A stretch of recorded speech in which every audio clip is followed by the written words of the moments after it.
Subscribe to our YouTube channel and press the bell icon to get the latest updates. खंड खंड करे देही यदि जाए प्राण, तबु आमी बदने ना छाड़िब हरिनाम। चाहे मेरे शरीर के टुकड़े टुकड़े कर दो और मेरे प्राण चले जाएं, तब भी मैं मुख से हरि नाम लेना नहीं बंद करूंगा।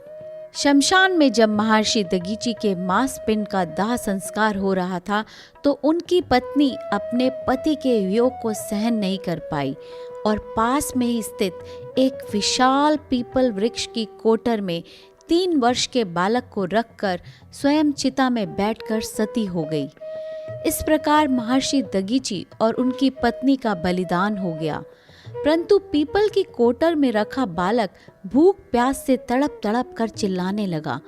जब कोई वस्तु नहीं मिली तो कोटर में गिरे पीपल के गोंदों के फूल को खाकर बड़ा होने लगा। कालांतर में पीपल के पत्तों को और फलों को खाकर बालक का जीवन येन केन प्राक्रेन सुरक्षित रहा। एक दिन देवर्षि नारद वहां से गुजरे। नारद ने पीपल की कोटर में बालक को देखकर उसका परिचय पूछा। हे बालक, तुम कौन हो? बालक ने बताया, मैं तो यह जानना चाहता हूँ कि मैं कौन हूँ। नारद, तुम्हारे जनक कौन हैं? बालक बोला, यही तो मैं जानना चाहता हूँ। तब नारद ने ध्यान से देखा। नारद ने आश्चर्यचकित होकर बताया कि हे बालक, तुम महान दानी महर्षि दगीची के पुत्र हो। तुम्हारे पिता की अस्थियों का वज्र बनाकर ही देवताओं ने असुरों पर विजय पाई थी, में ही हो गई थी। बालक बोला, मेरे पिता की अकाल मृत्यु का क्या कारण था? नारद ने बताया कि तुम्हारे पिता पर शनिदेव की महादशा थी। बालक, और मेरे पर आई विपत्ति का कारण क्या था? नारद ने बताया, शनिदेव की महादशा। इतना बताकर देवर्षि नारद ने पीपल के पत्तों और गोदों को खाकर जीने वाले बालक का नाम पिपलाद रखा और उसे दीक्षित किया। नारद के जाने के बाद बालक पिपलाद ने नारद के बताए अनुसार ब्रह्मा जी की घोर तपस्या कर उन्हें प्रसन्न किया। ब्रह्मा जी ने जब बालक पिपलाद से वर मांगने को कहा तो पिपलाद ने अपनी दृष्टि मात्र से किसी भी वस्तु को जलाने की शक्ति मांगी।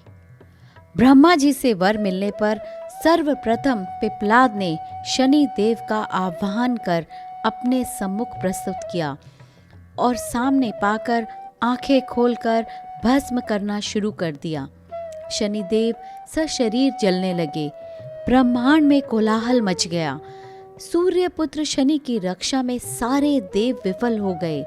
सूर्य ने भी अपनी आंखों के सामने अपने पुत्र को जलता हुआ देखकर ब्रह्मा जी से बचाने हेतु विनय की। अंततः ब्रह्मा जी स्वयं पिपलाद के सम्मुख पधारे और शनिदेव को छोड़ने की बात कही, परंतु पिपलाद तैयार नहीं हुए। ब्रह्मा जी ने एक के बदले 2 वर मांगने की बात कही। तब पिपलाद ने खुश होकर ये 2 वरदान मांगे। पहला, जन्म से 5 वर्ष तक किसी भी बालक की कुंडली में शनि का स्थान नहीं होगा, जिससे कोई और बालक मेरे जैसा अनाथ न हो। दूसरा, मुझ अनाथ को शरण पीपल वृक्ष ने दी है, अतः जो भी व्यक्ति सूर्य उदय से पूर्व पीपल वृक्ष पर जल चढ़ाएगा उस पर शनि की महादशा का असर नहीं होगा। ब्रह्मा जी ने तथास्तु कह वरदान दिया। तब पिपलाद ने जलते हुए शनि को अपने ब्रह्मदंड से उसके पैरों पर आघात करके उसे मुक्त कर दिया, जिससे शनिदेव के पैर क्षतिग्रस्त हो गए और वह पहले जैसे तेजी से चलने लायक नहीं रहे। अतः तभी से शनि शनैश्चरति या शनिश्चरः अर्थात जो धीरे चलता है वह शनिश्चर है। और शनि आग में जलने के कारण काली काया वाले अंग भंग रूप में हो गए। संप्रति शनि की काली मूर्ति और पीपल वृक्ष की पूजा का यही धार्मिक हेतु है।